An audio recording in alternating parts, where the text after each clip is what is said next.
So it's 9 a.m. We're about ready to go to Red River Gorge. It's raining outside. Pretty bad. But it's supposed to clear up by the time we get there. So we should be fine. We're pretty excited. We're leaving an hour late, but it's okay. No, it's not. So it's been raining most of the time. The entire time. Like the entire time. It's pretty bad. Supposedly it's supposed to be better once we get there. I guess we'll find out though. We're not really sure. We see a break in the clouds and we're hoping that this is our opportunity to have dry weather. Unfortunately, it didn't stop raining. In fact, it even started raining harder. At one point it became really difficult to see, so I got resourceful and started using my camera to help me view the road. It looks so much clearer in the camera than it does on like actually looking out the window. Just drive. Do you see that right now? Yeah, I do. It looks so clear. It's because we are focused on the droplets on the windshield. That's focused out there. Because the windshield's all blurry. Shortly after we gave up hope that the rain would ever stop, the clouds dispersed and gave way to blue skies as if we had just entered a whole nother part of the world. The legend of Narnia came to my mind as the cities turned to sparsely scattered rural farms. Several minutes later, we were weaving our way through Red River Gorge, Kentucky. The roads didn't seem wide enough to fit 2 cars, and we became very nervous as we blindly wound around one hairpin turn after another. At one point, we came to an enticing overlook at the side of the road and decided to stop for a few minutes.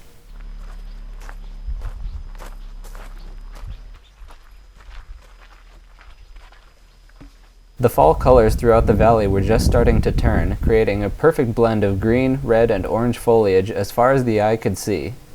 We couldn't help but stay there for a while and take in the view before we continued driving up to the trailhead.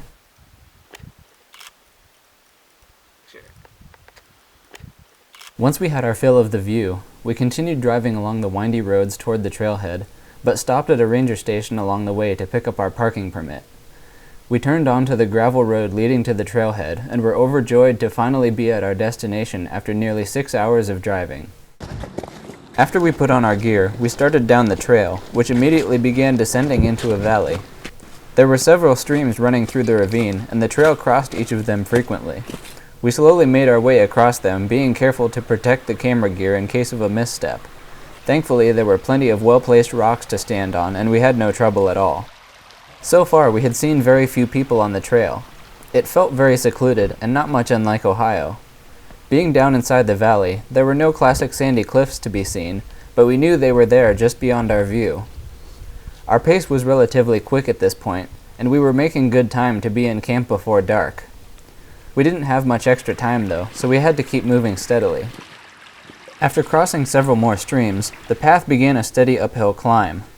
We hadn't exactly packed light with all of the camera gear, but the incline wasn't too bad, and we were making our way with only a few minor incidents here and there.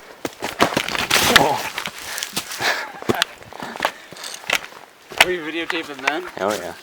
We passed plenty of rock formations that looked like they could be perfect homes for bears. We had come prepared with a can of bear mace, so we weren't too concerned. This was a low-density bear area, but it never hurts to play it safe just in case. So, we're a little over a mile into our trek, and we've been hiking up this hill for a little while. We're pretty tired. Daniel's lagging a little bit. We're en route to a place that's unofficially part of the park. It's called Hanson's Point. We don't really know where it's at, but we want to set up camp pretty close to it so that we can hopefully get to it sunrise tomorrow morning, get some cool footage of it then. We're hoping this hill means we're getting closer because it's apparently the highest point in the park. Alright, so I'm pretty sure Hanson's Ledge is on the right on the other side of that hill over there. I recognize the landscape over there. We're just at a different perspective right now. So if we just make our way around this hill over there, we should be at the correct perspective and then we should be on Hanson's Point. The wind added a neat atmosphere as it hissed through the pine needles and rustled the leaves on the tops of the mountains. We were sure that we were getting close to Hanson's Point by then, but we had no idea where it actually was or where to look for it. All we had was a general estimate of how many miles it was into the trail. We just hoped we would figure it out once we got there. Part of the fun about backpacking in a new location is not having a set schedule of where you need to be. You can simply make up the plan as you go, or adjust it accordingly when you find yourself late because you were too busy appreciating the beautiful simplicity of nature. Too many people let themselves get locked into a schedule of having to be at a certain place at a certain time, and they forget how nice it is to appreciate every moment as it comes to you without being bound to the concept of time. Oh my goodness. Beautiful. This is beautiful. Look at this stone. Wow. And the clouds are a little bit pink on the top too. Look at that.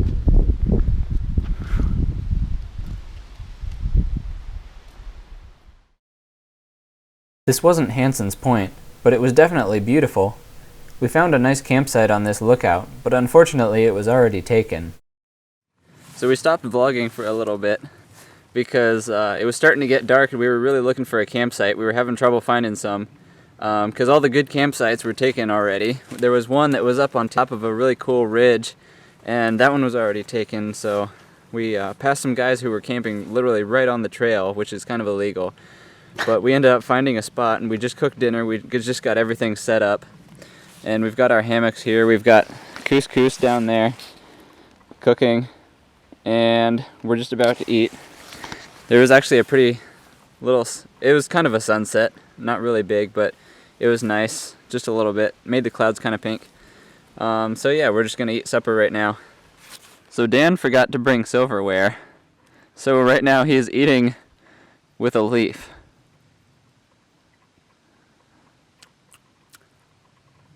Alright, so I set up my rain tarp for my hammock. I didn't want to spend a ton of money on a really nice hammock tarp, so I just went out and bought a tarp and some paracord, and I made a ridge line. And this is how it turned out. Isn't it beautiful? See what mine does is a parachute. Mine's a parachute. When a gust of wind comes through, it just like cools me off real nice. So if I'm hot at night, well, I just pray for a gust of wind to come through, and it's like, and then I get to fly. What if you're really cold? Doesn't matter. Doesn't matter. If I'm cold, I'm gonna be even colder. Good thing I brought like a sleeping bag though, and lots of clothes. Daniel didn't sleep at all the night before, which might be why he started acting loopy. And now we strobe.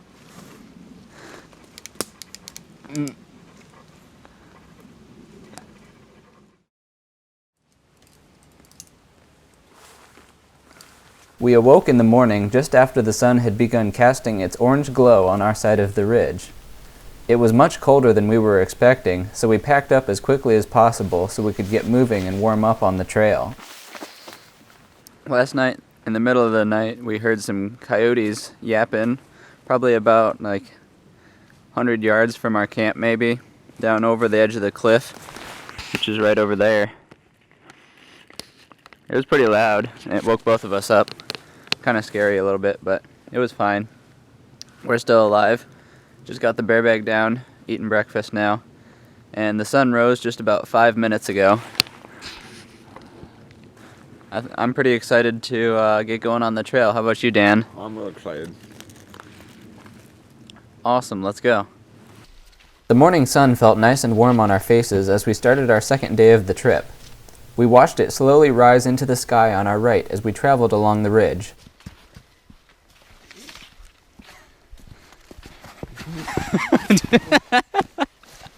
Dude, you can't do that. Everything's on.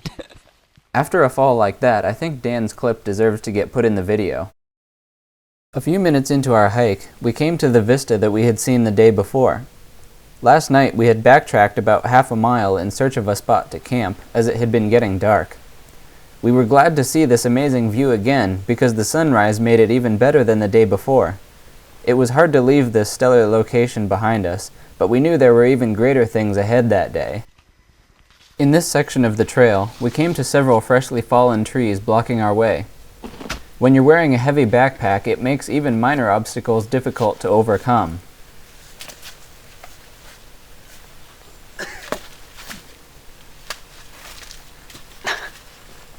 Camera gear slows us down.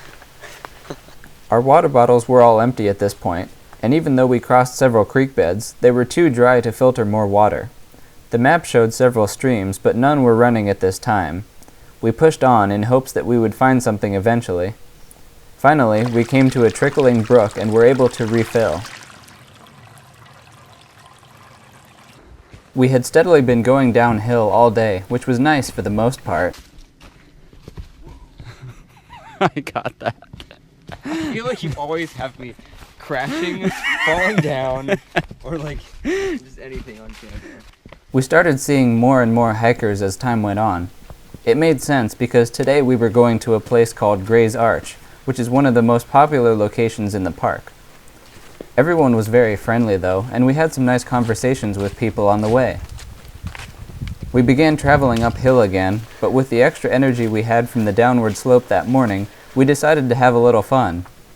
Dan began climbing this tree up to the trail above us instead of taking the longer route around the switchbacks. Even after that, we still had the energy to go exploring some more, and we climbed up onto one of the shelves of rock above us. The voices of other hikers echoed through the halls of stone, and it sounded like there was someone right next to you, even if they were a long ways off. When we tried to continue, we met a dead end, but with no other route in sight, we tried to take it anyway. Dude, I don't know if this is the way.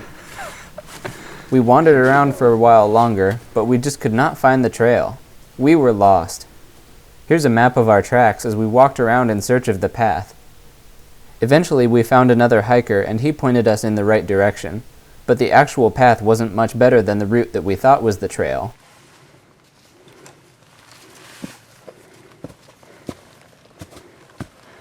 A little further on, we stopped for a snack in the shade. We were very close to Gray's Arch, and we could hear that there were a lot of people up ahead of us. At the base of the famous arch, there was an overhanging ledge so large that you could feel like an ant standing underneath of it. There was a magical feeling in the air here.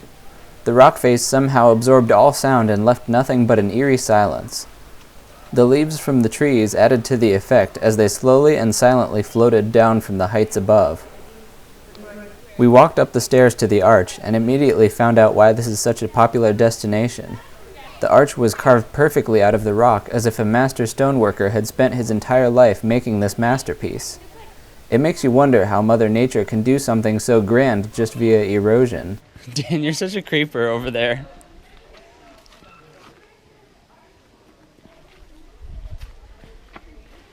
We saw a small ridge that looked like it made it possible to get to the other side of the overhang. We decided to take our packs off and try it cautiously. It turned out to be much narrower than we thought, which made the going very slow. This is terrifying, but it's fun.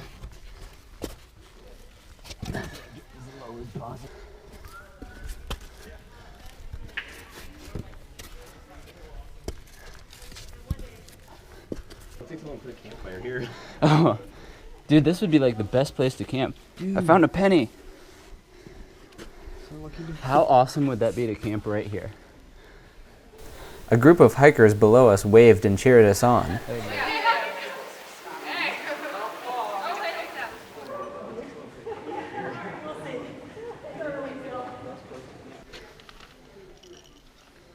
Oh, it's just like a lighter palette. What is that? Another lighter thing. What's? It was a small geocache. Apparently people come over here fairly often. We didn't have anything to leave in the cache or a pen to write with, so we put it back and started returning to the other side. No, literally, like, look, this. That's what I'm saying. You can literally see. Really? No, you can. There's a crack. You can see through it. I'm not even kidding. Well, there's like spider webs. There's literally just spider webs holding that on there right now. Holy crap. Yeah. I'm not touching that again. Yeah, that's what I'm saying.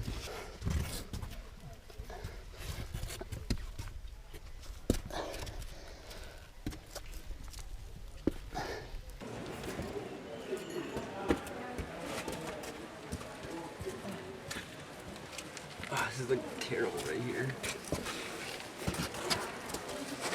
Oh man. That was freaky. Yeah. That's what I'm saying, like you look at it, it's just like a freaking like, oh.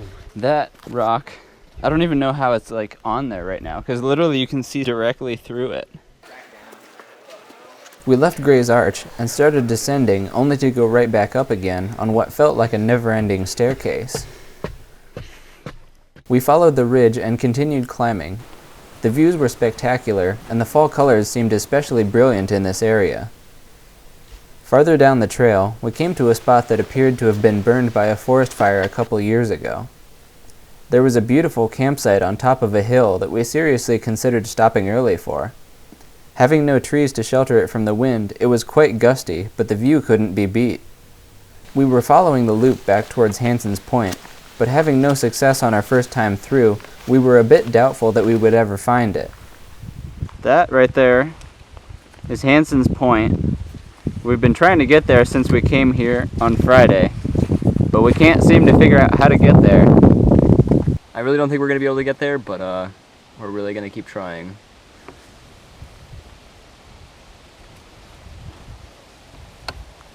We walked back and forth where we thought the trail should be, but we didn't find it. Just when we had given up all hope of ever getting there, we ran into two hikers named Nick and Taylor, who just happened to be going there as well. Nick had been there before, so he was kind enough to show us the way. He led us along an overgrown trail that looked like something only animals would use, and after nearly 2 miles of getting hit in the face by pine branches, we were almost there. They stopped at a campsite where one of their friends was waiting, so Dan and I continued on by ourselves. So just when we thought that all hope was lost and we were headed back to our cars, we found these two awesome people, Nick and Taylor, and they showed us how to get to Hanson's Point. It was a long journey getting here. We went through some crazy pine trees, but we're finally almost there, so thanks so much, guys. Oh, you're welcome. Have fun. Thank you. Guys, have fun. Thanks, you too. 2 miles later, we can actually see it. We're almost there. Hanson's Point was definitely worth the wait. We could see for miles in all directions. Nearly the entire park was visible from this single point. This is a landmark that everyone needs to see when they come to this park. The strong winds on the bald peak quickly cooled us down, and before long we had to break out our jackets and long pants. There wasn't much time left in the day, so after we thoroughly enjoyed the view, we turned around to look for a place to camp for the night. We ended up having to go pretty far to find a campsite. There were plenty of them on the makeshift path we had taken to get there, but they were already taken by many people who wanted to stay close to Hanson's Point. We finally found a suitable spot that turned out to be quite nice. It had a nice open area to make a fire and cook dinner, and we set up our hammocks on the slope behind it. Under the cliff below us, we found a small cave that we were sure must be a bear's den. We figured the slope was steep enough that Yogi wouldn't be able to get up it even if he tried, so we stayed there anyway. The night was even colder than the night before, so we were overjoyed that we had a fire pit this time. We gathered some wood and lit our campfire with no problems at all. The night sky was stunningly clear, and the stars were absolutely magnificent. I've been to the western United States, but even that didn't compare to how bright and clear the stars were on this night. We stayed by the warmth of the fire until the late hours of the night before we finally mustered up the courage to get into our chilly sleeping bags. In my opinion, that evening couldn't have possibly gone any better.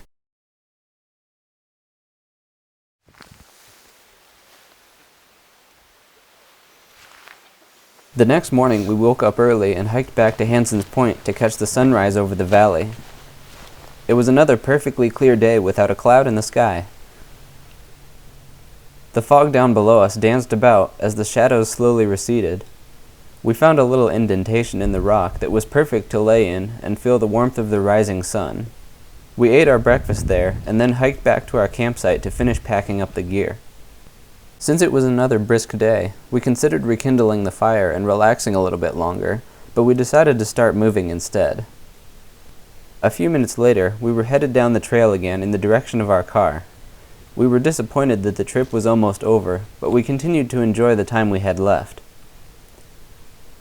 We had used up most of our drinking water the night before, so we were a bit low, and before long we had drinking all that was left. Thankfully, there was a stream crossing about a mile down the trail, and we were able to fill up and quench our thirst before continuing on.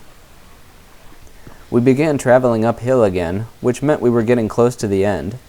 This was the final stretch of the trail, and we knew as soon as we came up out of this valley, the parking lot would be there at the top of the ridge. However, there was still plenty of climbing left to do in order to get there. Being close to the end of our trek, we began finding all sorts of ways to prolong our stay. We found a spot that would be great for cliff jumping if the weather was a bit warmer, but neither of us was brave enough to conquer the chilly weather this time. See, that'd be like perfect right there. Perfect.